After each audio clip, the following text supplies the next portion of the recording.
guys, நீங்கள் பார்த்து கொண்டிருப்பது டேனியல் ஜான் வீடியோ. இன்னைக்கு நம்ம இன்ட்ரெஸ்டிங்காக ஒன்று எடுத்துன்னு வந்திருக்கோம். என்னன்னா ரோபாட்டிக்ஸ். ரோபாட்டிக்ஸ் மீன்ஸ் ஓஏஆர்னு சொல்லுவாங்க. அது ஷார்ட் ஃபார்ம் தான் ஓஏஆர். இப்போ நம்ம ரோபாட்டிக்ஸ்குள்ளே போகலாம். அதுக்கு முன்னாடி நான் சொல்லிடுறேன், ரோபாட்டிக்ஸ்னால் என்னதுன்னு ஒரு வீடியோ போட போகிறேன். அதில் நீங்கள் உங்களோட கருத்து எல்லாத்தையும் சொல்லணும். ரோபாட்னா என்னது அப்படின்லாம் சொல்லணும். ஃபஸ்ட்டு நம்ம பார்க்க போகிறோம். ஃபஸ்ட்டு பார்ட் என்னதுன்னா கிளாஸ் வீல்ஸ். அந்த கிளாஸ் வீல்ஸில் எல்லாருக்கும் தெரியும். இப்போது சில ரிமோட் காரில் இந்த மாதிரி தான் வைக்கிறாங்க. முன்னாடி வந்து கிளாஸ் வீல்ஸு, அப்புறம் ஒரு டயரு, இந்த மாதிரி வச்சா தான் செம்மையாக இருக்கும். நல்லா ரவுண்டு தான் அடிக்கும் அந்த மாதிரிலாம். சரி, நம்ம கான்செப்ட்குள்ளே போகலாம். First calls wheels. ஃபஸ்ட்டு பார்ட்ஸ்லாம் சொல்லிடுறேன் நான்.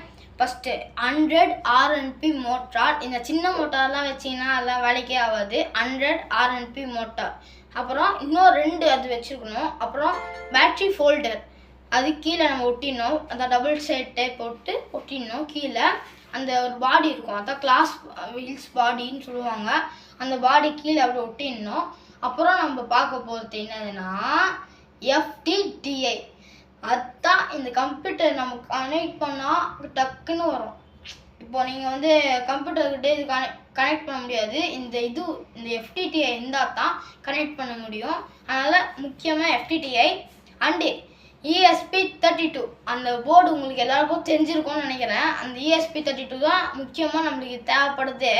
FTTIயும் ESP32 இருந்தால் அவ்வளோதான், இந்த ப்ராஜெக்டே நடக்காது. ஃபஸ்ட்டு அதை எடுத்துக்கோங்கணும்.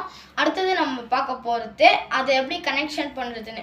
ஒரு USB எடுத்துக்கணும், ஓகேவாங்களா? அந்த USBயில் கனெக்ட் பண்ணிட்டு எல்லாமே கனெக்ட் பண்ணணும். USB FTTI கூட கனெக்ட் பண்ணிட்டு FTTI ESP32 கூட கனெக்ட் பண்ணிட்டோம்.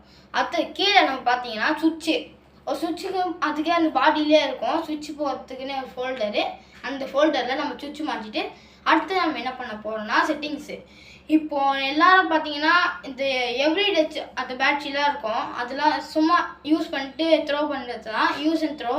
அதெல்லாம் இல்லாமல் நம்ம இன்றைக்கி என்ன பண்ண போகிறோம்னா லித்தியம் அயன் பேட்ரி. அதுதான் ரீசார்ஜபிள் பேட்ரி இந்த வேர்ல்டு, ஓகேங்களா? இப்போ தான் அந்த ரீசார்ஜ் பேட்ரியை கண்டுபிடிச்சிருக்காங்க. எல்லா ரிமோட் கண்ட்ரோல் கார்லலாம் இருக்கும். அதனால் அந்த பேட்ரி 2 எடுத்துக்கோங்க. அப்புறம் 2 எடுத்துக்கிட்டு அதை நம்ம பேட்ரி ஃபுல் கனெக்ட் பண்ணோம்ல, அங்கே கனெக்ட் பண்ணிடணும். இதில் இன்னொன்று, இப்போது எங்கேயாச்சும் ரிமோட் கார்லாம் நம்ம ஆன் பண்ணால் எங்கேயாச்சும் சவுத்தில் போய் முட்டிக்கும். ஆனால் இதுதான் ஸ்பெஷலே. என்ன தெரியுமா?